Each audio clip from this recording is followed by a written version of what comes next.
All right. Another week. Start that again. Another week, another Centre Circle podcast. I'm John, and as usual, I am joined by Bins and Keith. How you doing, boys? Not bad. I'm good, man. Yeah, all good. Episode 73 this week. That's right. 73.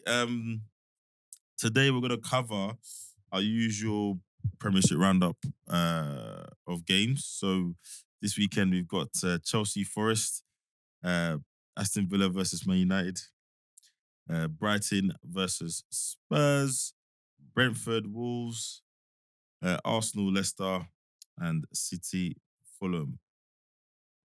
Adama Traore. Me, you need to have words. Then we're going to cover an interesting debate that's come up this week around Unai Emery and Mikel Arteta, and how people feel like the narrative is coloured favour for one and not the other. We will then touch on Paul Pogba's ban being reduced. Hey. And also more tinkering rubbish from the referees and the people who run the officiating side of the game. He's friends. That's his friend. That's his friends. Yeah, That's exactly his what I was gonna say. So first things first, Chelsea won, Nottingham Forest won. The Jekyll and Hyde, I guess. Well, I shouldn't say that because not like Nottingham Forest today or Nottingham Forest of old. Yeah. They started the season pretty well. I think they're still unbeaten. No, they've lost. They lost one, last yeah. week, to Fulham, not 1-0. Yeah, Yeah. But still started the season very well, and you never know what Chelsea you're gonna get. So actually, not surprised at the scoreline. However, I think it largely stayed that way because Keats' mate turned up today. Yeah. Sanchez. turned up. I don't know what got into him today. He was the cat. Listen, I saw two or three top class saves, and there's probably someone upstairs at Chelsea who's like, "We needed that a year ago, mate. Yeah. This is why we bought you. Yeah, This is why you bought. Oh, I don't know what happened. So yeah, it was definitely lots of action. Cole Palmer threatening as well. Did either of you guys see this game? I didn't watch it because it was on the same time as United. Villa. You were hate watching.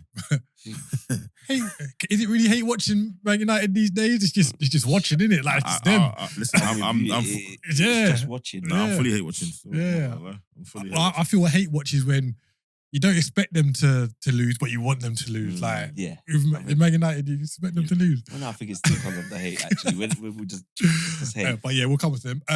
I didn't watch it, but I caught the highlights. And I think Chelsea will see this as a missed opportunity. agreed. Like they've had a good little run of form. Last week they had a really good win. I know it's a bit of a ding dong battle. But a home game against Nottingham Forest. I know you said Forest are not the team of old, but you would think Chelsea, with what they spent and the quality that they've got in their first 11, their squad, that they'd be able to kind of get past Nottingham Forest. And yeah, I think Maresca will be kicking themselves that they haven't gone into international break with all 3 points. Yeah, With this one. a win there would have put them 1 point behind Arsenal. So, Yeah, this is it. So, well, Arsenal City on the same point, so it would have put them behind them. Madueke got Chelsea's goal, which was a response to Chris Wood's. Your mate Chris Yeah. Wood's. Dream team points as well. Indeed. poor indeed. defending for that goal as well from Chelsea. Yes. I don't know what Costa was doing, to be fair. And to be honest, it looked a little bit like Wood's goal was a bit against the run of play. Yeah. Chelsea had been threatening the whole half. Madueke was taking shot after shot. Yeah. He was really on it today. It was Both keepers they earned their money. Yeah. They really did. And there was a sequence where I think Sanchez made a save. I can't remember who it was from, and literally went to the other end. Yeah. And the Forest keepers So, made He made a save like point blank. literally. Mm. Yeah, it was literally kind of the end to end at that point. But yeah, I think we can almost say get to a point where actually there's a bit of consistency with Chelsea. We've talked about it before that attacking wise, they're good to go. You know, Yeah. he's kind of settled on what his attack front, looks like, Yeah. who his first choice front four is, etc. It's just defensively where you still get It's a the bit iffy. wobbles. It's a Yeah, bit yeah. iffy. But overall, I mean, you know, It's starting to come together. yeah, it looks like it. It looks like it. And you look at the first half today, and it doesn't, you know, Cole Palmer still had a couple of chances, but it doesn't necessarily need to just be the Cole Palmer show. I think if we rewind a few weeks, we were saying if it doesn't go through certain people, it looks a bit flat. But Sancho's come in. Yeah.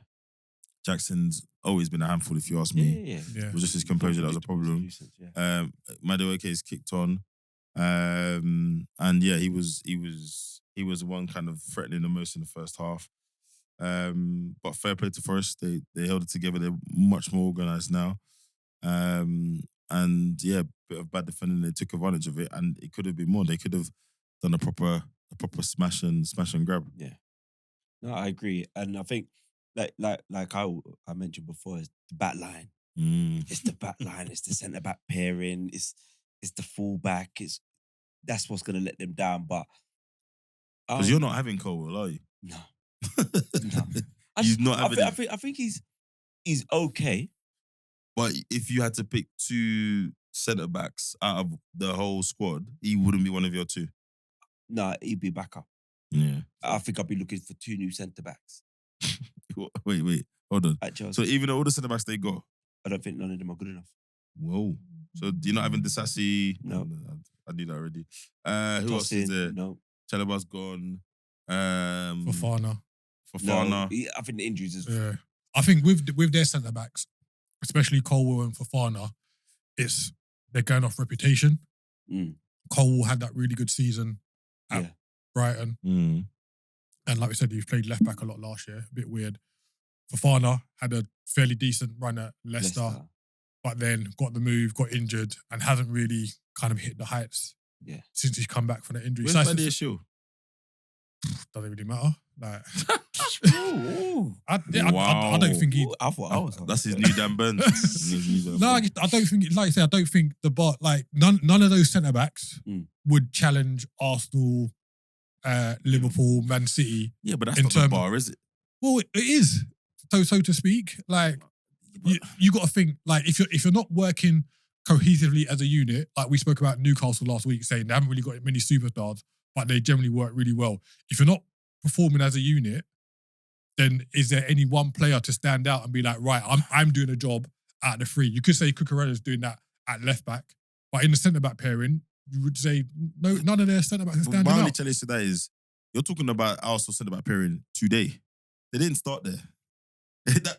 That's taken 3 years of work. Oh no, but you could see when they came in, you could see Gabriel from the off. Well, I tell you, they pretty much when he got there. No, but when he got into the team, yeah, he was doing a job from the off, and that's what I mean. I don't know. I think it's gonna take some time. I agree with you. Fofana's coming back off a big injury. Yeah, there was just a lot of, I don't want to call it turmoil, but chopping and changing last season. Yeah, Cole spent last season wondering what was going on. Left back one game, centre back in the back three next game, etc. So I agree. It's not the strongest part of their team, but it's definitely better than last season, right? There's an improvement on last season. We've not seen. Have you seen any howlers yet? We were doing basically like, what's their old film? Carry On. It was literally howler a week last year.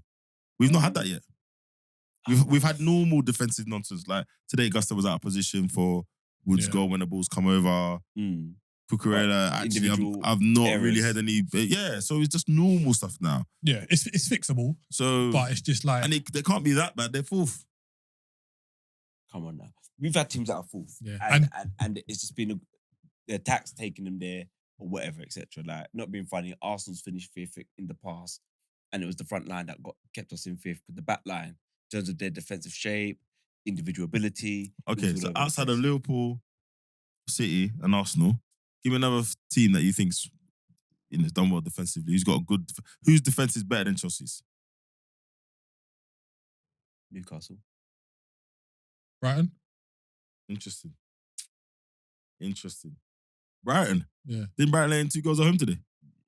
Yeah, I wouldn't go Brighton. Yeah. Dunk. Yeah. You got Dunk. He's still starting. What with the high line? So what, are they third? Who? Oh, sorry, are Chelsea fourth in terms of goals conceded then?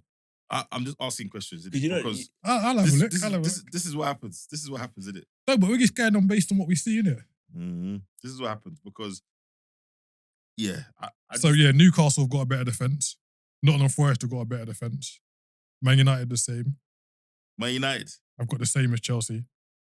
So have Tottenham. So have Fulham. Where are you basing this off? Goals against. Difference. Goals against. Not goal difference. No, goals against, not goal difference. Yeah, goals against is. Don't try that. I had to try. Yeah, all right. I'm just. And to be fair, Tottenham Forest played the last 12 minutes with 10 men. I don't know if you saw the handball. Oh my days. I rate it. Like, he's like, no, I don't rate it. What was gonna happen? Where was he? He was in there half as well. The break. Goal for it. Yeah. The break was on. Like, you only do that if you're panicking, innit? One for the team. Did he warrant that though, where he was? And you know why I liked it as well? He got up and walked off like he knew.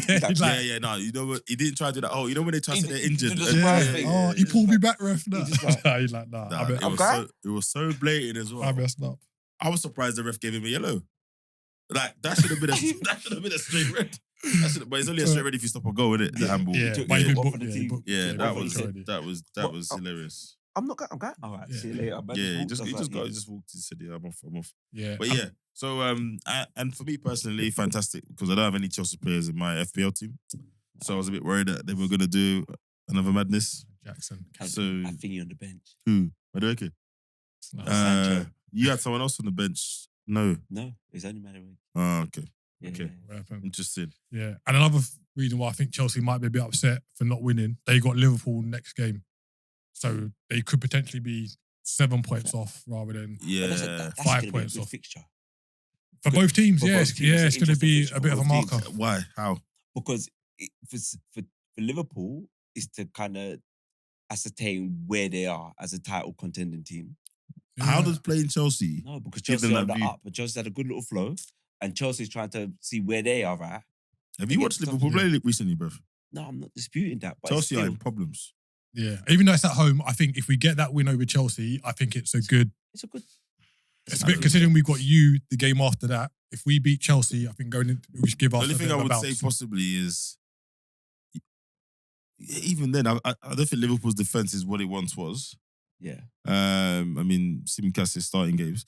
But overall, I'm expecting it to be a rough day for Chelsea.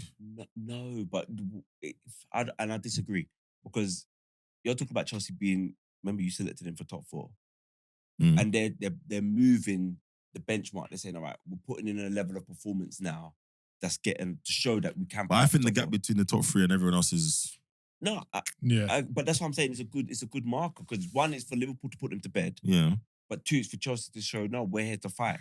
And I hear that. I just think, behind you. I don't know, man. You see the way their midfield, and we'll come to them. We'll talk a little bit about it, but the way Liverpool's midfield is working, and don't get me wrong, Palace put up a good fight to not get trounced yesterday. Yeah. But I don't know. I just think that when they come up against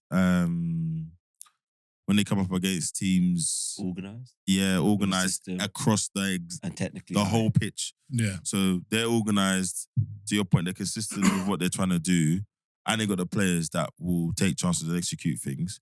You know, these teams have got 3, 4, 5 people that are executing at the level that Palmer is or Caicedo is at the moment. Do you know what I mean? But you know, like boxing, styles make fights, right? Yeah. And I'm looking at like across personnel, especially in the attacking front for Chelsea. You got Sancho. He's still trying to show something. He's like, I'm trying to show you I'm a Prem. Yeah, and he could trouble Trent. He could trouble Trent. Then you got Nicholas Jackson that physically, him and Cole Palmer. The only thing I was thinking about, he would trouble those 2 centre backs, but physically, not physically, but running. Yeah. And then, but I expect a good Liverpool win from that game. But did you see what Cole Palmer done though to? Is it Morello, the centre back? No, I didn't. Where he had the 2 shot. We took it with the outside of his left foot and touched it round him. And was like, did you see it? No. Oh, when you see it and took the shot, the keeper saved it and took the second shot and double save from the keeper. But the touch, this first time, outside of his left, and he's facing this way, and touched it round Morello, and then ran onto it, and then banged the shot. 2 shots. Yeah, oi. Playing with And confidence. to touch on the whole laid back thing. Yeah. I saw the video you sent me. It was on Your Fresh TV Sport. Shout out Your Fresh TV Sport. And there's a big melee. So Palmer's just standing there. He just sits down. Yeah. Sort out amongst yourself, boys. Yeah, I'm not interested. I didn't come in for this, innit? When you lot finish doing it, then we'll get on with it, right? Yeah, let's play ball. It's so funny. I love his attitude. It's fantastic. And then moving on to a much less exciting game. Aston Villa, Manchester United. 0-0. This was after United's turbulent week and more of Erik Ten Hag's fantastic post-match interviews. Everyone was like, well, the form Villa are in, they're just beating Bayern Munich. They're going to go there and get thumped. And I just never thought that was going to be the case. Big game. Big game midweek. Villa hasn't got that kind of squad where they could have a big game like that midweek against Bayern. Lot of energy. Man United as well. Yeah, Man United were gonna come with a certain level of resolution. Like I just thought I thought they would win, but it wasn't gonna be a 5-0 or a 6-0 or anything. And it kind of proved right. The first half was dire. First half was a bit drab. And if you look at some of the stats, I mean, 5 shots on target the whole game. Aston Villa had 1 shot on target. Yeah. Man United had 4 shots on target. Like, it's pretty poor. It just it didn't live up to expectation. What I would say about Ten Hag though, I give him ratings for kind of making the big calls with his team decision, like starting Johnny Evans and Maguire. It's did he like have a choice. Yeah, everyone was fit. No, but did he have a choice? Yeah, the way they've been defending lately, because they've conceded like 9 goals in. Like, but even that's like an indictment in itself. He's like, right, I spent X amount of millions on all these are my players, because everyone's like, he hasn't got his players. He's like, right, I can't even play you, man.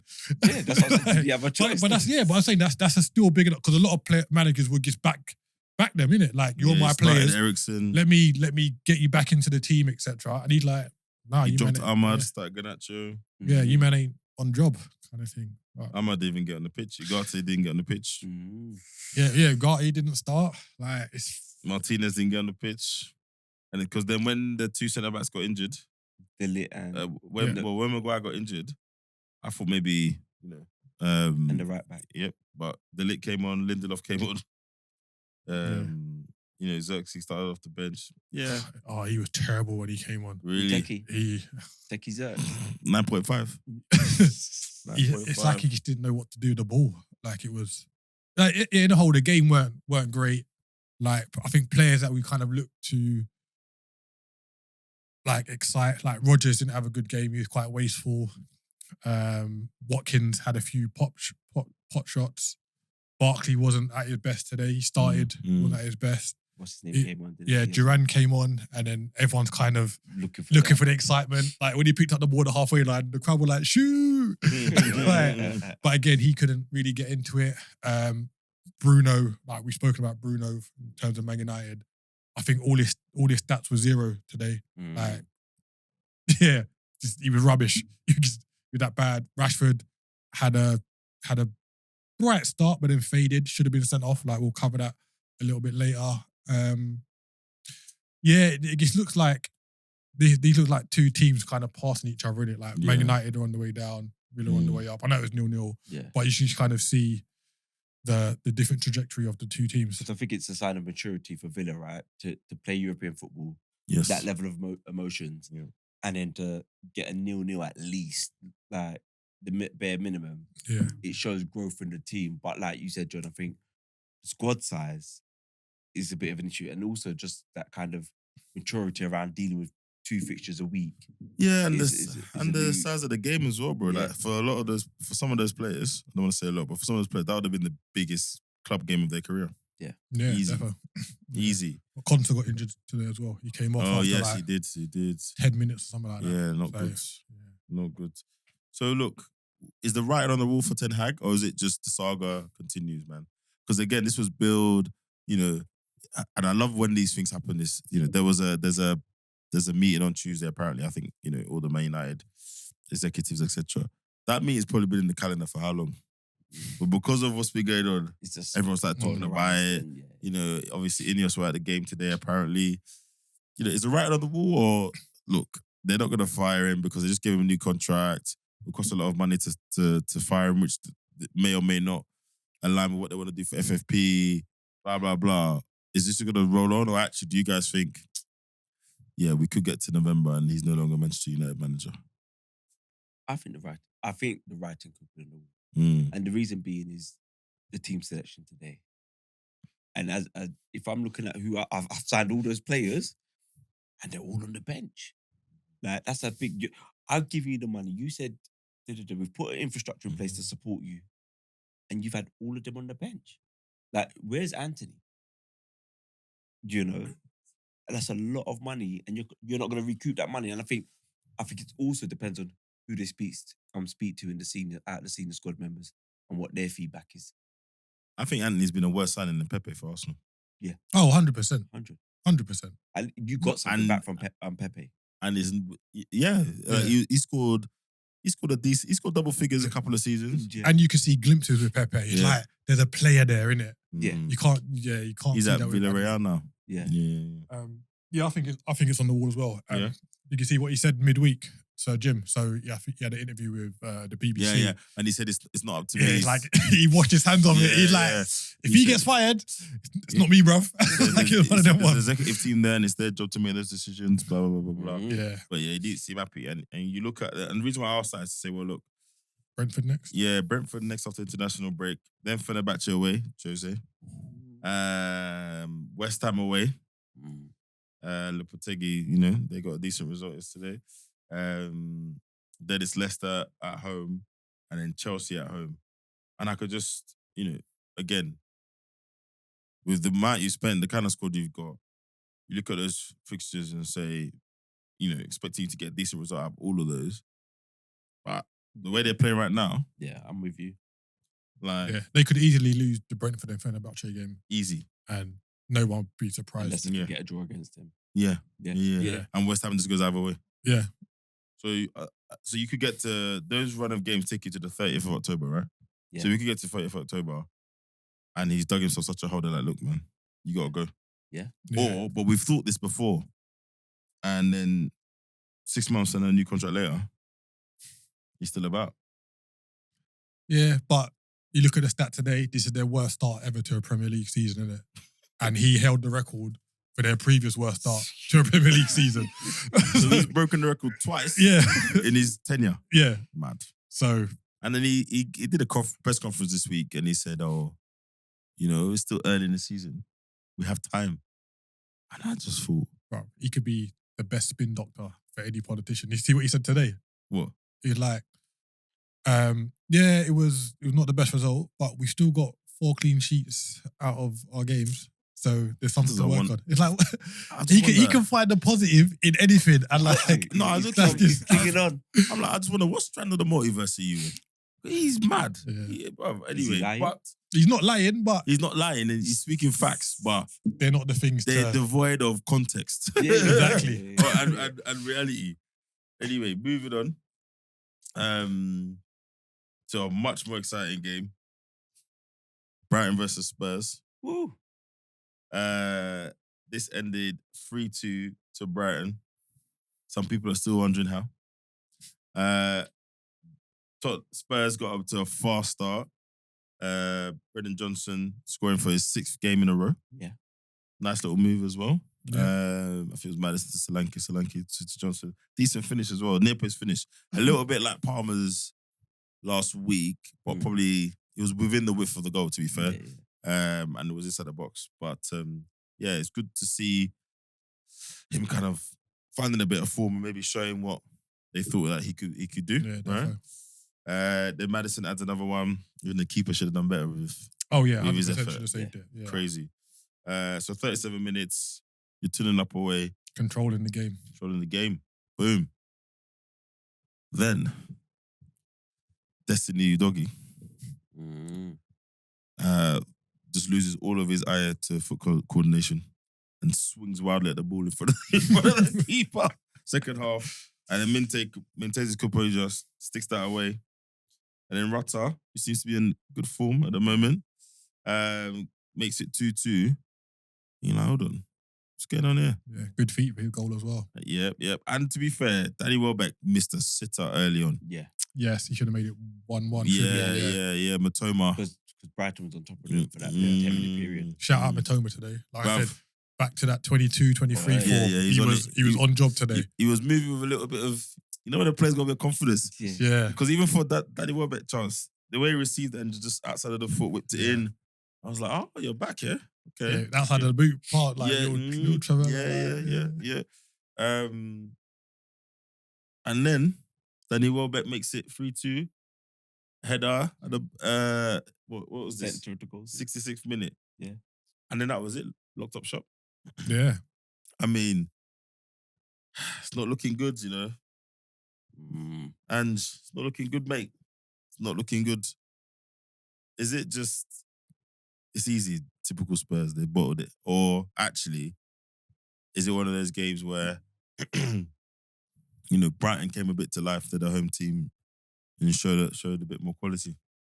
I don't think they've got the squad to challenge to where they have been previously. So you look at their bench, Mickey Moore, top talent. Yes. But you shouldn't be relying on a 17-year-old. Mikey Moore. Mickey. Okay. Is it? Where's the C, bruv? Mickey. That's how they say it? Yeah, that's how they say it. C. I won't say they won that. But yeah, top talent. He can have a very good career, hopefully. But he's not the kind of person that you should be relying on in these kind of games. It's 3-2, and you just... have you accepted the fate of the game at that point? Is that what you're saying? No, I think he's been put on to try and do something. But but the why fact, is it him you're turning to? Yeah, but why is it him? And like you look at who they signed, like Werner. I in the summer I was like, Werner's a good squad player. He'll give you a couple of assists. He hasn't been brought in to score goals. He can't even do the assist right at the minute. Like He got one today. You got one today, to be fair. But did you see the one in the first minute when he should have just passed it through to Johnson and he's just over here? Like I don't think he's going to give you the consistency that you need from someone like that and what Tottenham are after. And I just think their squad in general, I know Son was injured, Richarlison injured, but Richarlison's not going to get... And Odegaard is injured as well, who they bought to give them a little bit with. Yeah, he's a decent player, but they're all attacking players. So if you want, what do you do when you're 2-0 up and you need to shut up shop? Like, who comes on? But you have Basoma and Sarr. And Sarr on the bench. I thought your point was more he didn't have enough on the bench attacking wise. Yeah. One would argue he's got 3 first team attacking players out, which would hurt anyone. Yeah, but a bar Son, yep. The other two are not natural goal getters, are they? True. So that's what I'm saying, just in terms of the quality and numbers. Yeah. So yeah, I think top to bottom, the squad is conference places at best. I thought you were going to say something else. What do you mean conference? I don't know. I don't know. But you said conference, I said. No. I'm not going to be that disrespectful. Well. I mean, do you know this is Spurs' worst league start since 2008? Not surprised. I'm not surprised. Because if you look at their summer window, they didn't actually went out and bought ready-made quality to kind of either maintain their position or help them move up. They bought a couple reportedly good young talent. They spent £400 million. I know, this is what I'm saying. Who, Anchaz? But this summer, how much did they spend? They weren't. Well, how much did they spend on Solanke? 65. I thought it was 50 million. No, it was high. 65? Yeah, it's a lot of money. Well, English player, scored a lot of goals, actually. That's not that bad, to be fair. Yeah. Odegaard came in. Yeah. Werner on loan. But even if we just think about, Maddison was meant to be part of a, rebuild the future. Yeah, so they spent decent money. They spent how much was Basuma, Bentancur? Yeah. This was all meant to be the kind of... Yeah, exactly. Johnson was what, 50? But when some of them before Angelo. Yeah, I guess this cycle of players, And the reason why I mentioned that number is because of that spend, he can't spend in other areas, right? Yeah. They already made some of that spend. Van der Ven, how much was Dragusin? Do you know what I mean? I could go on. Well, yeah. Yeah. So, yeah. So to then have your worst Star. I mean, if his name was Ten Hag, the spotlight. it would be different. Yeah. But because he's not giving it friendly and he's not giving it, the guy down the pub vibes in the interviews, the pressure's not on. And as it stands, they're tracking to hit 50. I know it's early, but they're tracking to like hit 52 points, bro. That's not good enough. No, not at all. So, and it pains me to say this, Keith made a call last week. Said, look, Ange's in about the end of the season. You wouldn't be surprised. And I was quick to jump up like, nah. Yeah, a week later, I might be on the ship. Levy doesn't. He's not one for nostalgia, Levy. No, not at all. Not at all. Yeah. And I think, especially when you're not first choice, like I said before, you weren't one of the first choice. You weren't the high profile one. So is there almost an element of we'll see how this goes? You come across well, obviously he's an experienced guy. But I don't know. It's just not. It's not great. It's not great. I think it's just a big issue because like the personnel, they're not good enough. He's got a system, but he hasn't got the players for the system that he's trying to play. But maybe has he tweaked the system at all to suit the players that he's got? And when I mean, you're still playing the same system, but do you sit back a little bit deeper? Do you sit back a little higher? I'm not sure.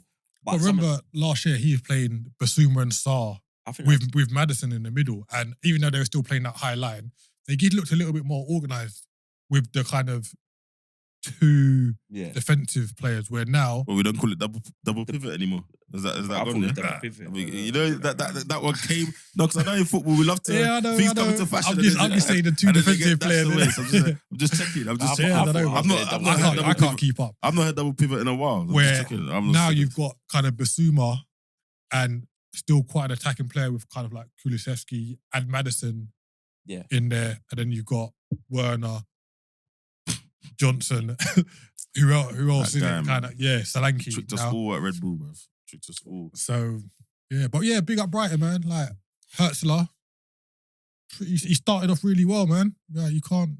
Like, I don't want to do the whole age thing, but 31 years old. Yeah. Tell you what, though. I never thought I didn't think I would see a manager who's more annoying than Arteta on the sideline. You think it's a bit theatrical? Have you seen him on the sideline, bro? No, he does the absolute most.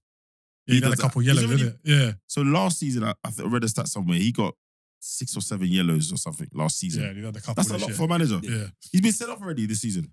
Yes, he did. Yes, he's been sent off already. Yeah. I thought Arteta was the number one, but mate, he's another level. For Brighton, and this is what it shows about good management, if you get a manager, like he's making Welbeck look like a decent number 9. Welbeck looks decent. Well, he's already scored more goals than he did last season. So you got what? And then I've got to hold my hand up. The DM, Belieber. What the hench one? Yeah, the new. He looked very good today, winning the ball, powering out. Did you see when he won the ball, dribbled all the way out to the right, and then reversed it and switched it to the left to Mitoma? No. Yeah, good play. It was a good, like he dribbled past about 4 of their players. Then Minter was like commanding for it. He just said nope, cut back and switched it. It's some really good play that you're seeing from them and really good individual play as well. So I don't know. And then the problem is that you're looking at Ange and you're looking at my guy at Brighton. Is it going to be another top team come and pip him? And then you look at the table and you say, again, well, the data says around 10, 11 games, it takes shape. Yeah. We're 3 games away for that. Don't get me wrong, they're only 4 points off the top 4, right? So it's all relative. But it's the manner how these things happen. Yeah. 2-0 up, lose a game 3-2. We were having a discussion in the group where, we were reflecting on Man United, slight segue, Man United's result on Thursday, saying, well, 3-3 draw away at home, away to Porto is not a bad result. But when you're 2-0 up, the capitulation to then be 3-3 to the point where you were losing. Yeah. And you're scoring the last minute. That's the conversation, right? So you go away and you lose to Brighton away. Is it an absolute disaster at this present moment in time? No, not the way they're playing, etc. But to effectively have control of the game and then give it away like that. Yeah, it's the manner. It's not the defeat. It's the manner. It's the manner. Yeah. It's the manner. And if you are a team with certain aspirations, you should be looking to go to Brighton away and beat them. Yeah. And beat them convincingly. Or at least getting. You know, it was disappointing for me with Tottenham. No one showed. One, he never showed any sort of kind of. He may have given them instructions in the change room, but you didn't see anything. Didn't see anything, and then no one on the pitch took command and said, "Well, what are we doing here? Let's get compact. Let's compress." No, they just play. Well, they haven't really got any characters. Like, I know Maddison's like a bit of a joker and he does the whole celebration.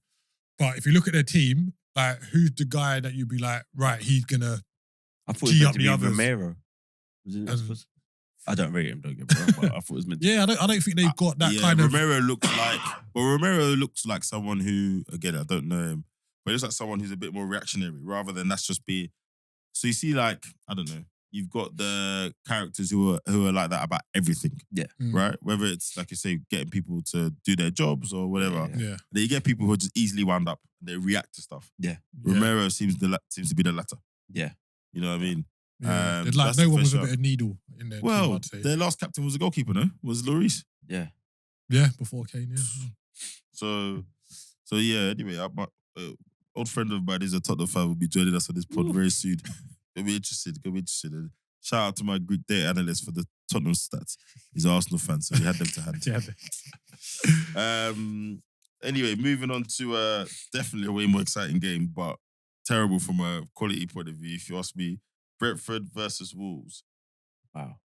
Like, what in a match fixture is going on? Why do they not keep scoring quick goals? Who's got a bet somewhere in an obscure market for Brentford to score in under 1 minute? What's happening? Well, it's just over. But did you see I think it was like 74 seconds they scored.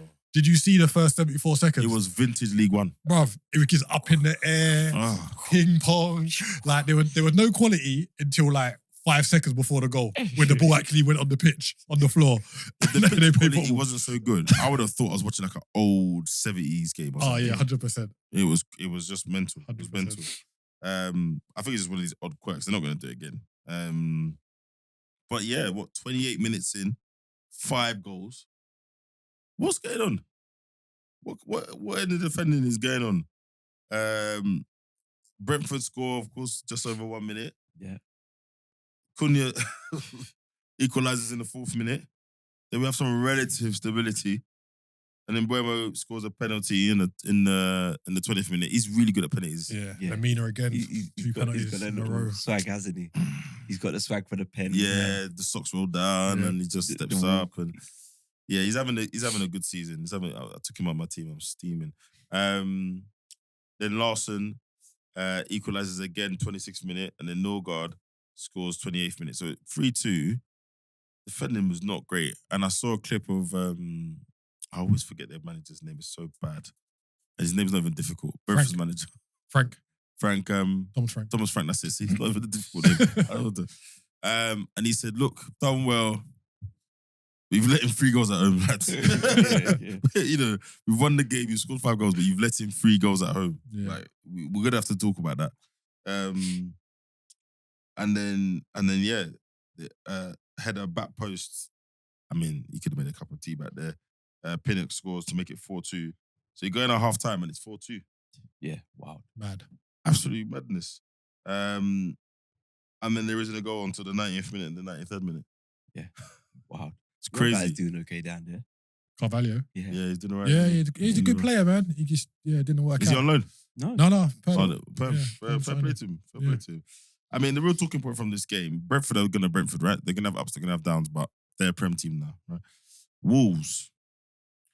Listen, last season, Gary was on Monday Night Football, giving it big screen. I do this. The trigger is here. Blah, blah, blah. Because they beat City. Did they beat City? No, it's because they beat Bournemouth. Yes. And that's why, everyone's like, he's waxing lyrical about beating his old all of that players. stuff. And obviously, Lopetegui left and blah, blah, blah. So, what's going on? Was it what? So the fixture list hasn't been too kind to them, but that excuse is wearing thin now. Like, you've got to start picking up points. And granted, they haven't played that badly. Even like if you go back to the start of the season against you lot, they didn't make it easy for Arsenal. Even though Chelsea ended up scoring 6 past them, they didn't make it easy for Chelsea. Either, They didn't make it easy for Liverpool last week. Well, hold on. They didn't make it easy for Chelsea, but they scored 6. But it was 2-2 at half time. That's what I'm saying. So? No, Then they scored 4 goals in. No, but what I'm saying is, like, you understand where I'm coming from, innit? Right, make me understand. So what Keith's saying is, even though the results are looking bad, and they are bad, the performance, there's a lot of positives to take from the performances in those games. So for the first hour, they're competing, they're having shots on goal, they're asking questions of the opposition. It's moments rather than them just continually getting ripped open. This is when, you know, the thing now when they say the underlying numbers. Yeah. You're basically saying that they're playing well, the results are not reflecting how they're playing. No, some of them are. I'm not saying all of them, but I'm saying they're just positive. I tried to catch you. I like that. But no, for real, like, I've watched Wolves and I'm like, there's something here. It's like they've got a performance in them for 1 hour. For 60 minutes, and then they just drop off. But they've got physically. You see the Cunhas, and you see like even I think the team's quite small as well. But that's the thing; they've lost a lot of players, and they haven't been replaced. Like the owner's not very free with his wallet. Yeah. Look, I remember they lost Neto for big money, Kilman for big money. Yeah. No, fair. Even if you go back to like even Jota, like they sold him for big money. Like they haven't really Traore's replaced gone. Jimenez. And I'm not saying he's big money, but Traore was an outlet. Jimenez is gone. Yeah. But ain't that their structure? So they seem to have a good little scouting. Sorry, didn't they sell Ruben Neves for big money to Saudi as well? Who? Ruben Neves to Saudi. Yeah. No, but it was big money for them. There was 40. And the dude that went to City as well. Didn't they buy him from Wolves? Nunes. Yeah, Nunes. Yeah, so they haven't been replacing the players. But their thing is they go out and find the talent and then build them up to a level. So you look at them, Andre, that they just signed, Gomez. Oh, the South American, yeah. Gomez looks tidy. The new Danish striker that just signed. What's his name? Is it Larson or Larson? I'm not having him still. No, he looks all right. No, he's doing a couple of things. His goal was good. Larson. Yeah, no, that finish was good. He got across the defender well. He did. No, he's done a couple. So they seem to pick up little gems here and there. Like, what's the Nuri? Yeah. So after all that, they need to pick up some points. So who's the next game? Just guess. City. Yep. Oh, dear. They're going to score. They'll get a goal. No. So look. They just need to write that game off, innit? And then be like... But then they've got a run of... After City, they got City then Brighton. So... and the reason why I'm asking it in this way is, I try and look at the fixture list and just say, is the manager going to last? Because it was the same thing with Vieira, if you go back, right? Mm-hmm. Yeah. He had people were saying, if he was around for the fixtures after he got fired, it was an easier run. It would have been okay. So I almost look and say, are you going to last until the fixture list smooths out a little bit? So they got City and Wolves after the international break. Then November sees them at home to Palace, at home to Southampton, away to Fulham, at home to Bournemouth. All winnable games. All winnable games, I would argue. Or games. Bar Fulham. I think Fulham's a winnable one as well. I think Fulham have too much. I think if he gets... How many points does he need out of those 12? 10. To keep his job? 9. I was going to say 9, but... 9. I'll say 9. Yeah. But my thing is, does he last? Does he last? It's 2 games. Yeah. I think what he needs is the teams around him to still be even touching this. Because like if that Man City game was tomorrow and they win it, they'll go out the relegation zone. And then that makes everything still different in it. So we're still at the end of the season where it all looks... Everything looks bad. But 1 or 2 wins and then jumps you. Jumps you. So no panic. Nah, no panic. No panic. I think if they were performing badly, then I'll say panic. But actually, like me and Keith saying, they're putting in performances in it, and little build up a passage of play are really good. So yeah. Fair enough. Fair enough. Arsenal, Leicester. You said Arsenal, Leicester. Oh, sorry. Wrong fixture. Arsenal, Southampton. Sorry. I'm still mesmerized from that game. Someone said to me, "Oh, are you a bit worried about the goals that Arsenal conceding at home?" And I said, "I wasn't before you mentioned it." But now you talk about it. I mean, that goal was a little bit easier than I would have liked. It ended up Arsenal 3, Southampton 1. Southampton took the lead through Cameron Archer, second half. And yeah, it wasn't the most difficult goal to score. I know there was a deflection, but it was good play for Southampton. Their manager must have felt really vindicated by that goal. He's been getting a lot of stick. So if you haven't heard, he's someone that's been getting battered by the "you should play this way" merchants, aka Key and his merry band. Mm-hmm. And he's not having it. He's sticking to it. He's gonna down his Vincent Kompany sword. And that goal was probably what he wants them to do 9 times out of 10. But I don't think there's anything for Arsenal to be worried about per se. It's not like we're winning games 3-2 every week or 4-3 every week. I think people have just got used to expecting, more clean sheets than not at home. But the response from Arsenal was what I expected. Havertz with a good goal. 3 minutes later. Yep. Outside of the box. Posting in. Yeah, posting in. It was a good finish. Good finish. He took the ball from who passed it to him? Saka. Yes, of course. His first assist of the game. He's taking the ball on his left foot and curled it in off the post. And then 10 minutes later, Martinelli again.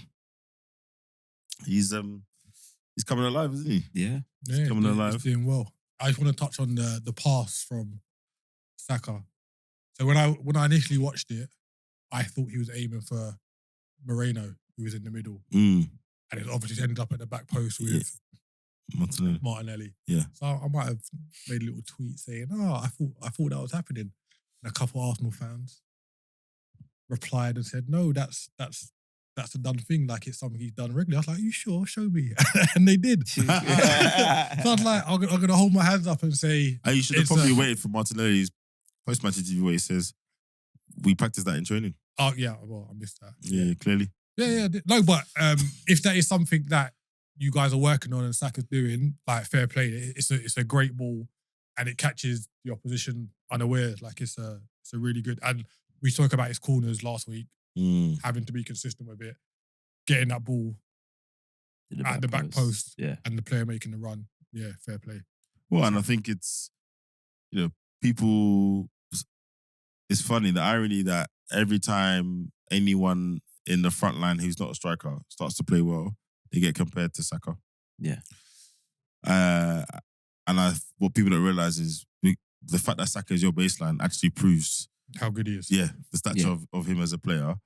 And secondly, I think because he doesn't really do anything overtly fancy, right? He does all the basics and all the what he needs to do very well, very consistently. People take what he does a little bit for granted. Yeah, in my mind.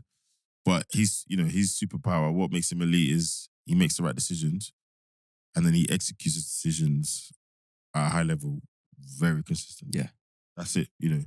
And he talks a little bit about it in the interview last week. He's like, well, I can go both ways. They don't know which way I'm going to go. When he decides to do that, he does it very well, picks up the pass, etc. I think it's good news for Arsenal if Martinelli's finding a bit of confidence in front of goal again. Yeah. And, Trossard's on the bench. But before last week, you'd have thought, well, Martinelli's not been scoring. Havertz is there. Yeah. Saka's there. Actually, How did Sterling play? Sorry, I didn't. I think he played all right. He was getting into positions. Yeah, exactly. Getting into positions. There was one of those situations where someone's taken a shot and he's flicked his leg out, and there's the kind of ones where he makes a good connection. He goes in. Right. Yeah. but he has to be in that position to do Yeah. that. So he got a few good balls into the box, but I think it just looks like someone that's still figuring out how he's gonna do his version of what he does in this team. Right. Rather than I know we do a lot of cutback football and balls across the box, but it's slightly different to the version that he enjoyed at City. Yeah. Um, And I think it was a good. Yesterday was a testament to what squad rotation's about. yeah. I think we had. Well, I mean, Partey plays right back. He had to play right back. Yeah. So, and I think, and when you look at some of the goals that we're conceding this year, I think the defense has been a little bit of a change around guy. I know like Ben White's been out for what 3 games now. Yep. Yeah, the consistency hasn't been there compared to last year. And then, like Timber's been talking about like a bit of fatigue because he's been playing so much. So I think the consistency, like you said, hasn't been there. And then now we're getting that where actually we've got enough quality that we can see out games, but actually bring in new players. So like Sterling coming in, Jesus starting. You're getting some fans criticising Jesus, but he hasn't been able to get that match fit. But yesterday he played. I'm not saying he played fantastically well, but he's done his job. He's played his part. And that's what it's about. I think the clock's ticking on him still. I'm not disputing that. However, is he good enough to fulfill the support the squad for the season? Yeah, no, 100%. Yeah. 100%. And that's what it was about. Yesterday it was about giving key players some minutes off to rest. Yeah.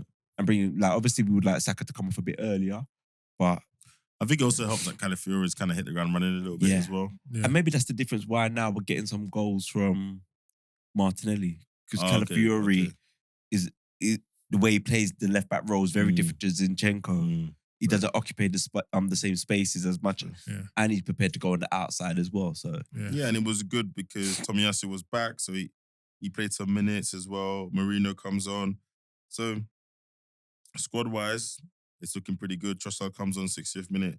Squad wise, it's looking pretty good. And we still got Odegaard to come back, White to come back, Timber to come back. Yeah, not bad. The kid Dibbling first Southampton. He had a good game. Didn't make it easy for Calafiori. No. So, yeah, I think good games. I think he might be one to look at for. Was he at Chelsea and he left Chelsea? I'll have a look. He's another one of them socks rolled down.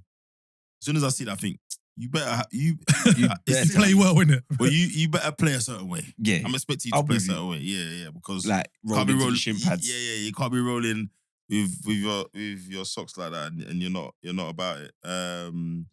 Yes, you're right. Chelsea. He left Chelsea as under 18 and went to Southampton.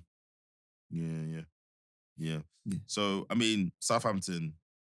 I mean, they're going down, right? Yeah. Oh yeah, 100%. They're going down. They got 1 point from 7 games. Put yourself in the shop window. Sorry, just to circle back to the Wolves conversation. Wolves have 1 point. 1. Yeah. If I knew that when we were having that conversation, I would never let you two get away with this performance. No, but that's my whole point. Yeah, I know. That's what I'm saying. If they win a game, but they go out the relegation zone. So, like, if they win a game, okay, maybe not a goal become difference. 17th. And their goal difference is so bad. Yes, it's peak. They've got the worst. They've conceded like 21 goals or something like that. They got the worst goal difference in the league. I think they'll be safe. I think they'll be safe. Okay. Anyway. We won't be a nil there, but they'll be safe. Yeah, Southampton are gone. Definitely, I think. Whilst we're there quickly, who else do you think's getting down from what you've seen so far? Ipswich. I think Ipswich is staying. I think they might stay, you know. You think Ipswich going to stay? I think Ipswich is staying. Over who? So what, you're saying Wolves, Southampton then, Keith? That's what you're saying? No. Let me get the league table up. It's a bit sticky right now. No, he's going to say Southampton, Everton. And Leicester. And someone else, yeah. He's bang on Everton going down. Everton's not going down. They could. I think No, they're not. Southampton, for sure. Leicester. Yeah, I think Leicester are going to go. So it's either Ipswich or Wolves. Got Vardy up front. That's what you say, Ipswich or Wolves. We'll come back to this. Yeah, I think I'm saying Southampton. I'm saying the same 3 that came up are going back down. No, I'm saying Southampton, Wolves, and Everton. Everton? You going with Everton now? Yeah, I thought it was you think different. Ipswich has got enough? Did you see what happened to them yesterday? Yeah, but I think a lot of teams have got those kind of performances. Yeah, man. I just don't know. I don't know why I believed it a few weeks ago, but there's only so long Everton. that Everton squad could keep going. Have you seen what The number Matt 10 been doing? that India, the guys. A couple injuries and they're finito. Yeah, they're gone. They're Matt finished. Neal's on fire right now, you know. Yeah, actually, Young's still starting games, though, isn't it? I hate you. Yeah. So, But yeah. what's his name's back though? Who? What's the centre back? No, he didn't play yesterday. Brentford. He's injured again. He played one game and got injured again. Oh, cheers. Not that. Very, very quickly, Kai Havertz, can he get to 20 goals? Just before you answer that, I've got another question. Why does it matter? And also, when you said, can he get 20, do you mean league goals or all comps? Because this was a question from Adrian. I'm saying league goals. I'm saying No. league. Mm. I'm saying yes. I think he could, but I don't. Again, I don't think that was our problem. And I'm with you there. And that was some of the arguments I was having with some Arsenal fans outside of the groups and in the community where they're like, we need a Haaland. And I'm like, no. I think he'll get about 15 league goals. Like we said, the bar for getting 20 league goals is very high. And like he's playing at a high level. He's been pretty consistent. I mean, he's got 7 goals already. But I think he's got to keep it, and I think he will have a drop off at some point. Not through any fault of his own. I think that's just if he natural. has 10 goals Before Christmas, end of the year. by November, he's gonna have 10 goals by. Yeah, he could do. then Yeah, it's a different conversation. But it's very tough. That's just Prem, right? He's got 2 goals in the Champions League, goal in the Carabao. Yeah, so he'll get it all comps. Like no doubt about that. So he's really on 10 goals all comps. Yeah, if he gets 20 goals, like he's going to be challenging Haaland for Golden Boot, isn't it? So yeah, and I think we got how I look at it as well is there was 2 games we played with 10 men, and he had to sacrifice a lot of his game in terms of his goal threat in those games. But I think he's going to get the 20. I think he's just doing it. His confidence is really high at the moment. But it's just what he's doing off the ball and on the ball. His basics. He's not wasting possession. There's a lot of work for the team. A lot of his movement. It's just gone to another level at the moment. Yeah, I agree. Doing good forward play, gives the team respite when the ball comes up, all that stuff, all that good stuff. Okay, interesting. City versus Fulham. Listen, yeah. You see that Traore guy, bro. What? You know, you're watching the game and just like, it's so bad. He bursts through and there's no emotion from him because I know what's gonna happen. Yeah. It wasn't even that one. I don't even sit up. I'm just like, yeah. When they were 1-0 up, he had the chance where I can't really play it across. He couldn't make it 2-0. Yeah, and he instead of just dinking it, he's like booting it. No, but that wasn't even his first chance. That wasn't the first chance. He had a chance before that. Oh, I missed that one. He had a chance before that to make it 2-0. And I'm like, nobody. Well, I said nobody. It's probably a sign to your point a little bit because I know his speed is phenomenal and it's another level. But I don't know how often people create that many chances, like big chances against City. But that is just he had a hat trick of chances. He could have had a hat trick. Yeah, easy. Not a hat trick. Not a couple of maybes. Yeah, they weren't flash chances. They were 3 clear-cut chances. Well, he was 1-on-1 with the keeper twice. Yeah. And then the other one that come against the box and he's hit over the bar from the 6-yard line. Criminal, absolutely criminal. He's mental. He does my head in. I'm not gonna lie. But I did say after the West Ham game, even though they won it, Man City looked frail. Yeah.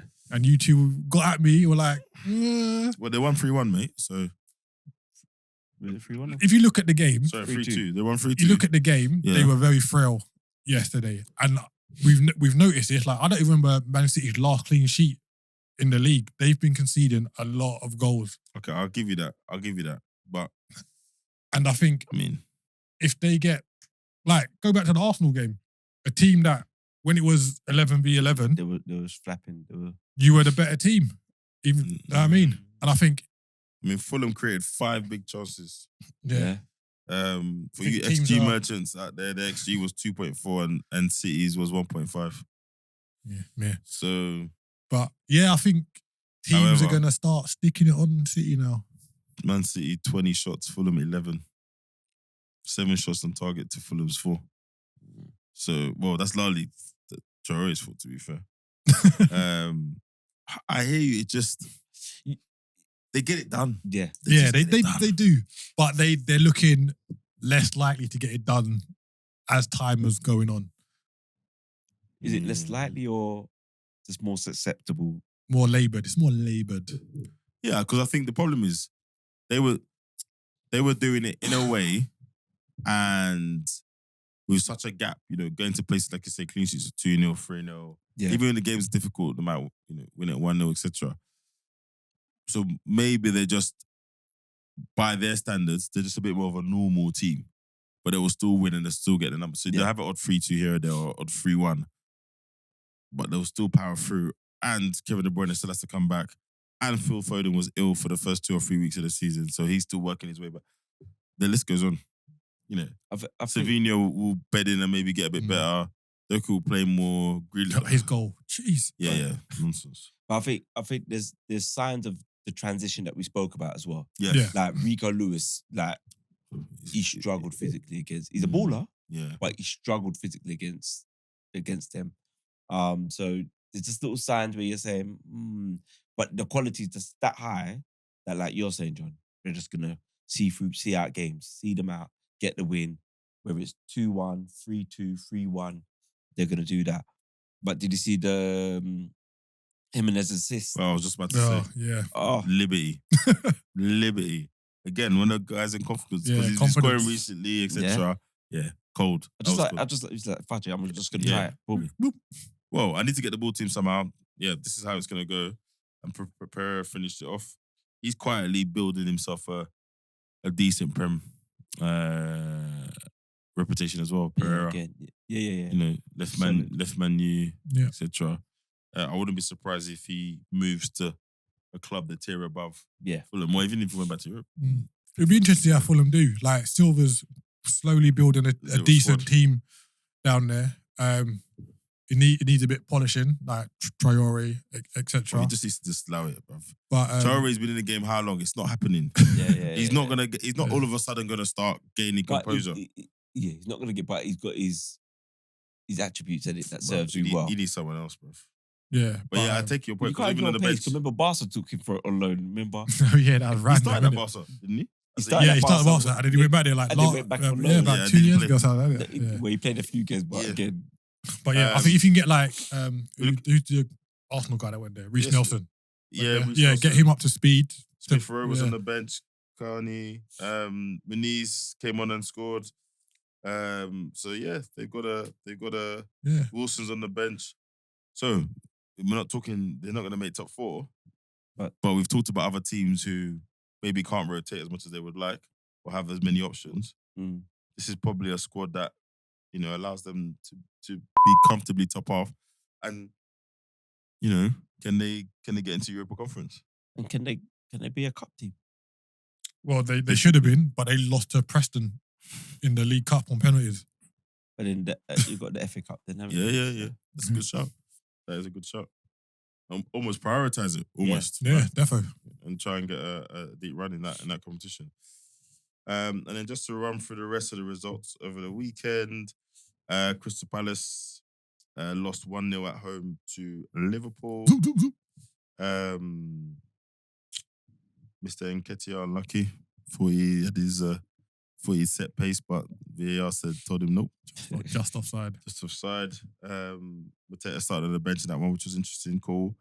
When he came on, he made a difference. He made a big difference. Well, Will Hughes did as well. And I'm not going to lie, I was cussing. It was a voice note I said in the group. I was cussing when Will Hughes came on. I was like, this is no problem. You still got these guys in your squad. And he came on and he was running around causing Liverpool problems. Yeah. You know who bigs him up? Troy Deeney. Is it? Yeah, for Watford days. Shock. Yeah. But he was saying at one point when he was at Watford, he should have been called up for England because he was playing that well at one point. Which point? I'm the same.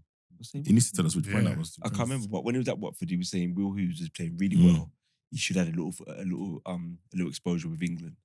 On that, not starting, but just a little. Fair enough. In the squad. Yeah, fair enough. West Ham found their feet.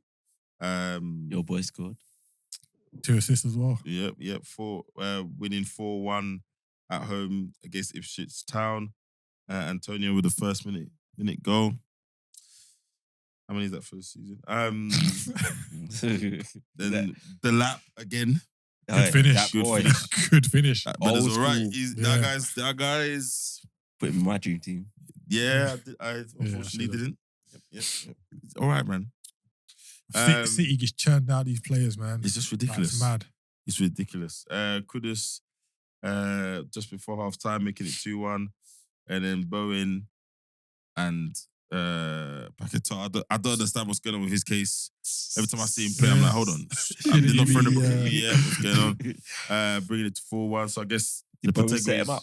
Yeah. Yeah. Did he twist your boy out?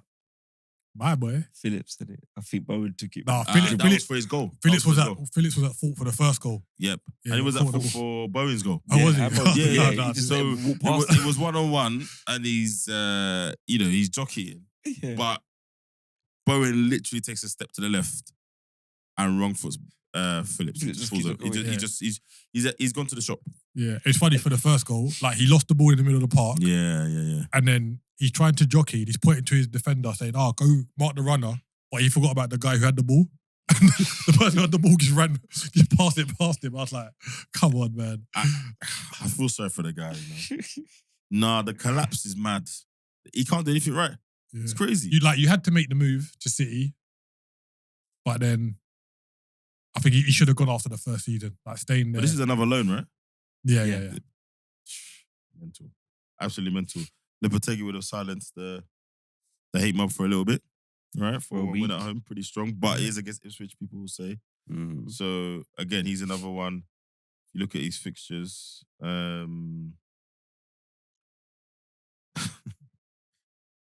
Dear. You look at his fixtures, he's got Tottenham away, Manchester United at home, Forest away, and then Everton at home. So yeah, I think he's got a decent run of games where he can put some points on the board. But you can't call any of those games. I expect them to beat Everton at home. They're at home. I see Everton beating them. No. All right. They beat Man United at home. They could beat Man United at home. And get something at Tottenham. I wouldn't be surprised if they only got 3 points out of that.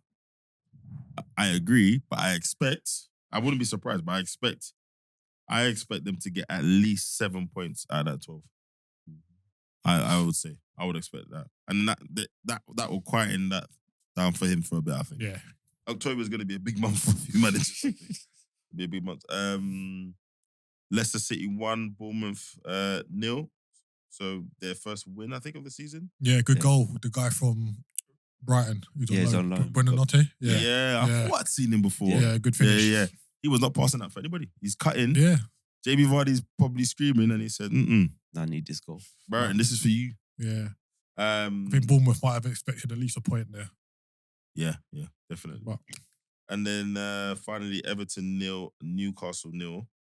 Dry game. Gordon missing the penalty. Yep. Hella booze every time you touch the ball. Yeah, I could imagine. But Did you see the Everton penalty shout? Did you see that? No, what was that? So, ball's broken in the box, and who's the striker? Calvert-Lewin and Burn have come together. Oh yeah. And it looks like Calvert-Lewin's kicked Burn's calf to take a shot off. But for me, it looked like Burn was just a bit clumsy. This is no Burn hate. This is just an objective view. Oh. But it wasn't given. I thought it was a bit harsh not to be given. I saw the one against you lot not given. Oh, the Van Dijk. I thought he should have been given. Yeah. And like a lot of people going, But what kind of replay? Yeah, I know. He's got both his hands. And he's pulled. Pulling. Yeah, I was surprised. Whoever holding, he pulled. You see him yanked down. Yeah, I was very surprised that wasn't given. Pretty poor. All right, so that's a roundup of all the Premiership games this weekend. Just a quickly on a couple of points. Of course, in true, I was going to call it planetary style, but it's not really planetary style. It's just current fan discourse, innit?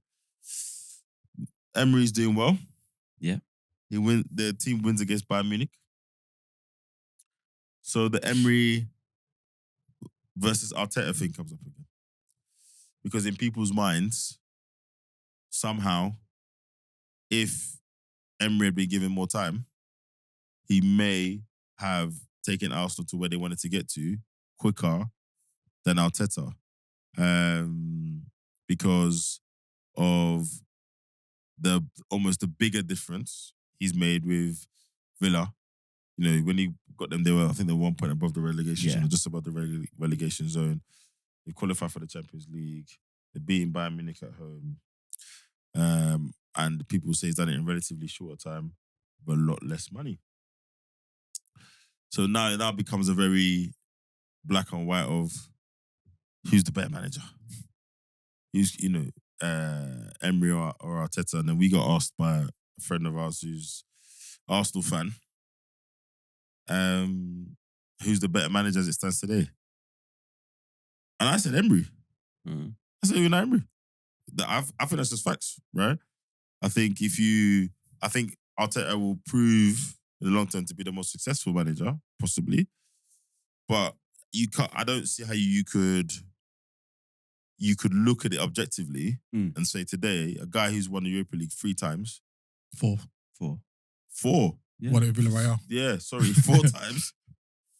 Won the league and you can say whatever you want to say about France, but he still went there and he still had to win it because some managers go there with PSG and don't win it. Yeah. Got to the final with Arsenal. Got to the Europa League final with Arsenal. Finished 5th.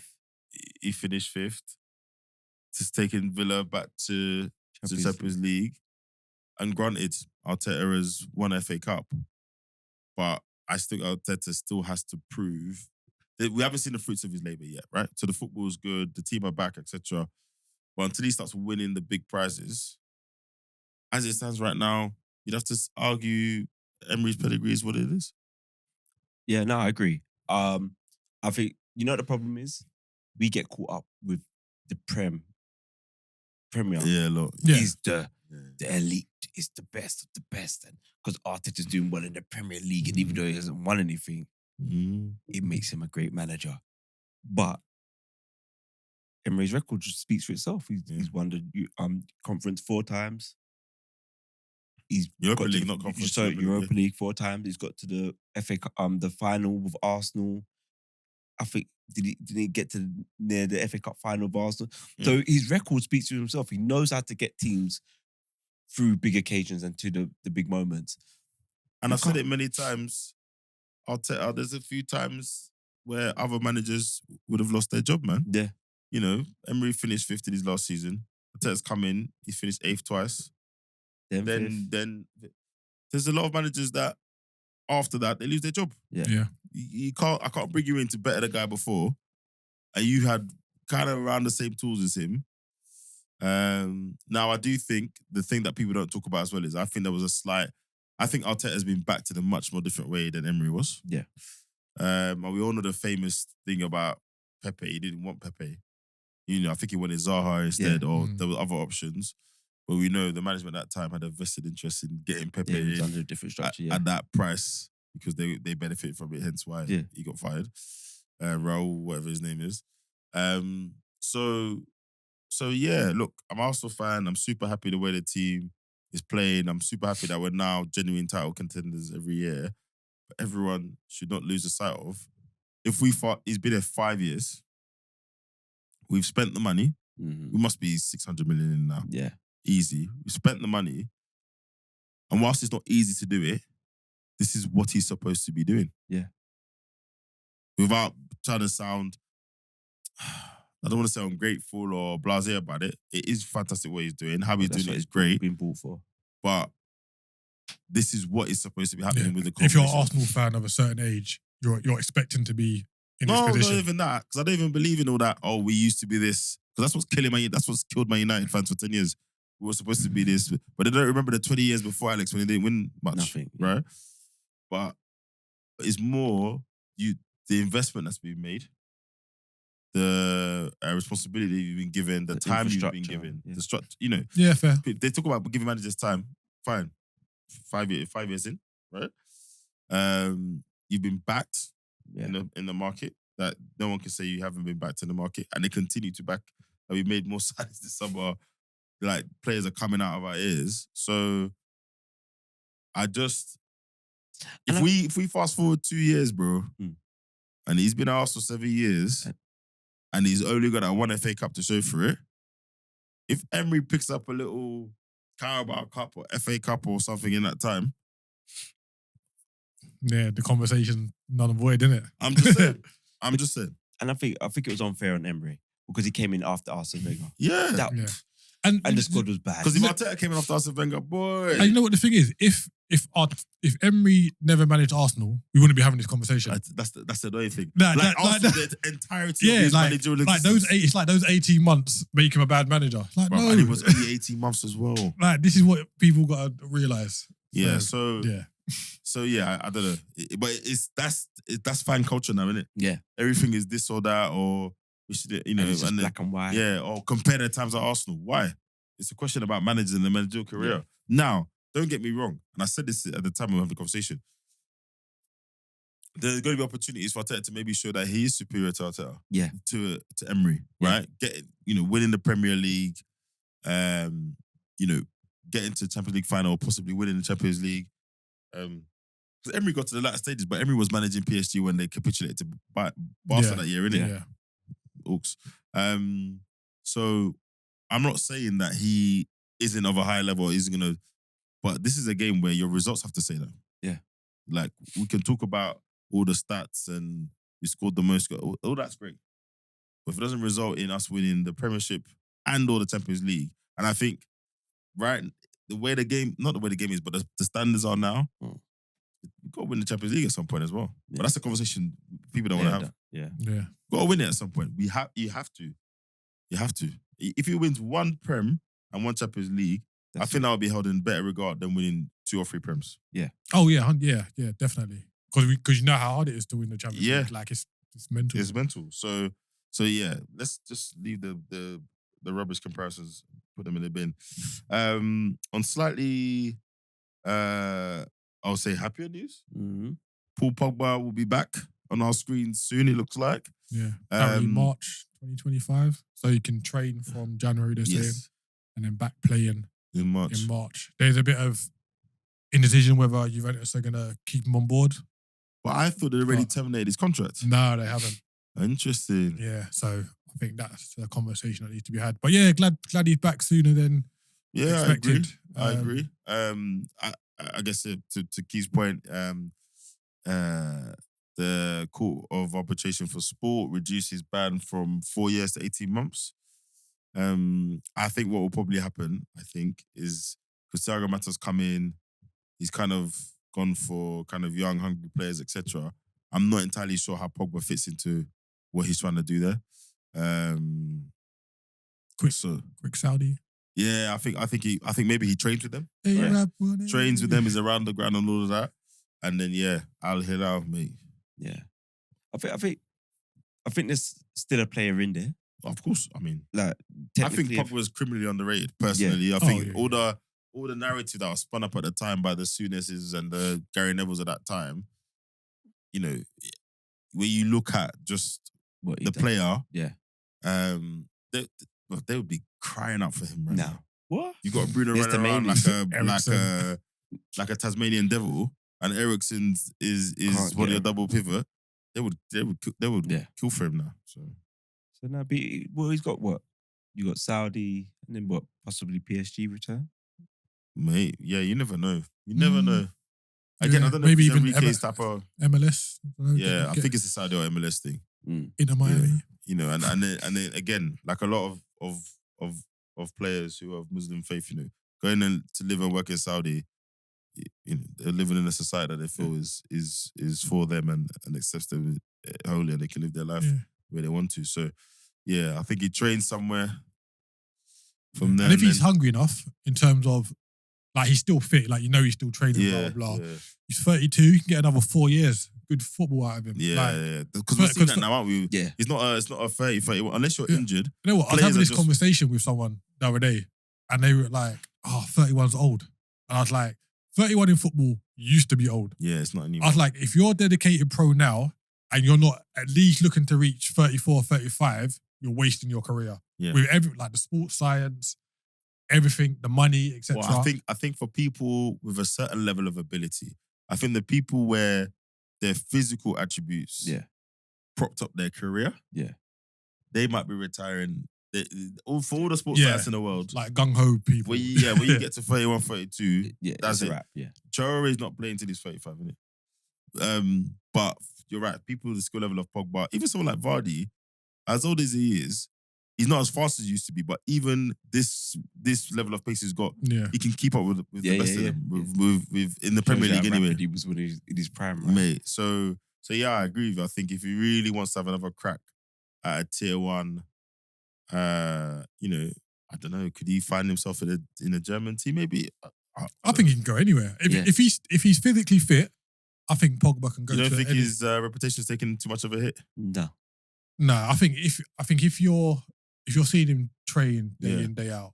No, sorry, I just mean like if you think about like the journey, right? So the Man United stint wasn't great. Even people in football who still rate Pogba and see what he did, they'll say, okay, he was still good. He was still playing for France, doing stuff. But the whole move back to Juventus at the end of that contract was meant to be almost not the redemption, but you go back there and then show people what you've got. That hasn't quite happened. We've moved on. He's 31.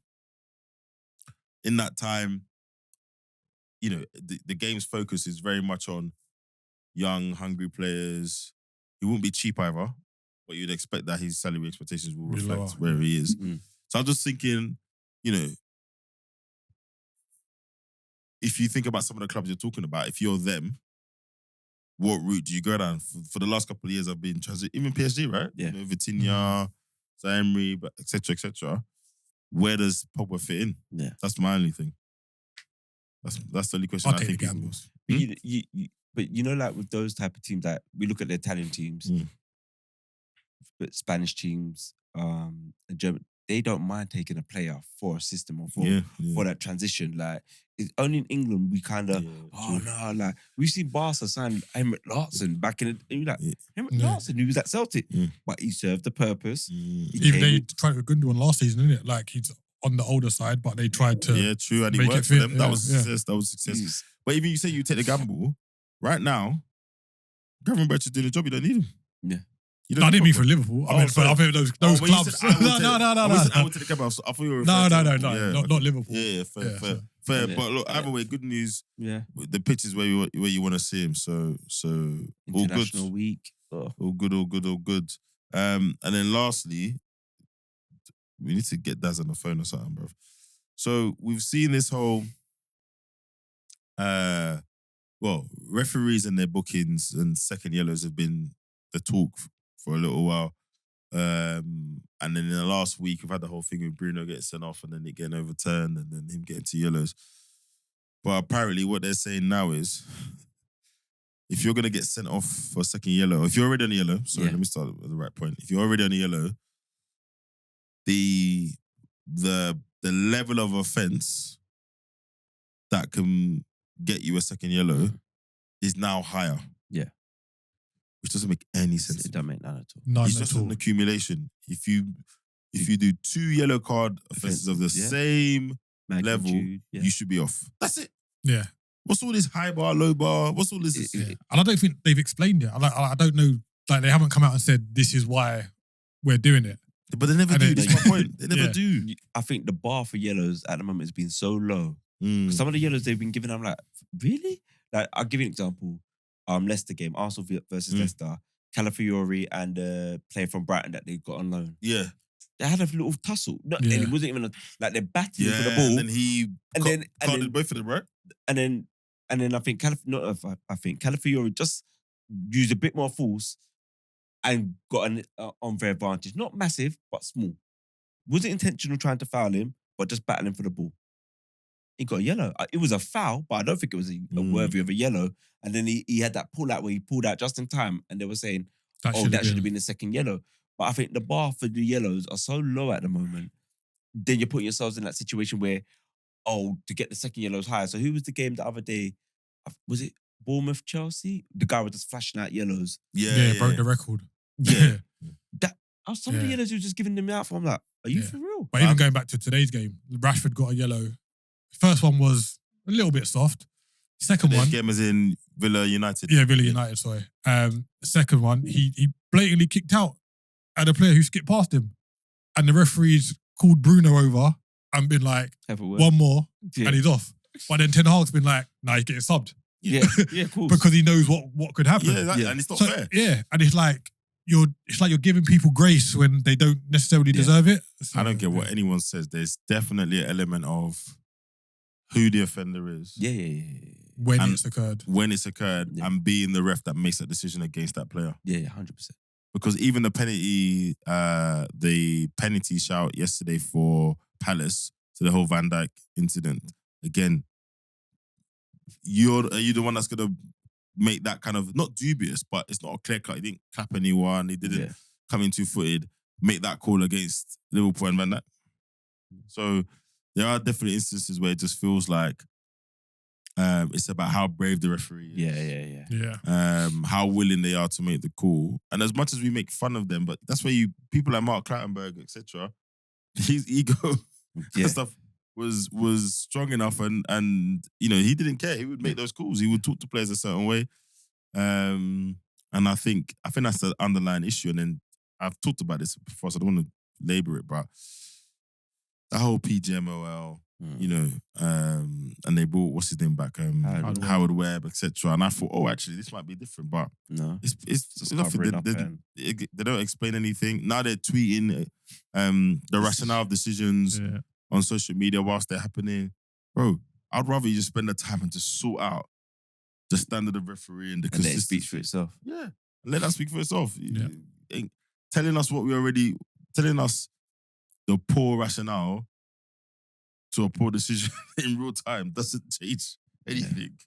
Doesn't change anything. Yeah, I think refereeing is probably in the worst place. Yeah. That I can remember in a long time. I think what I'm noticing is just it's more about them. It's really low. It's really low at the moment. Defo.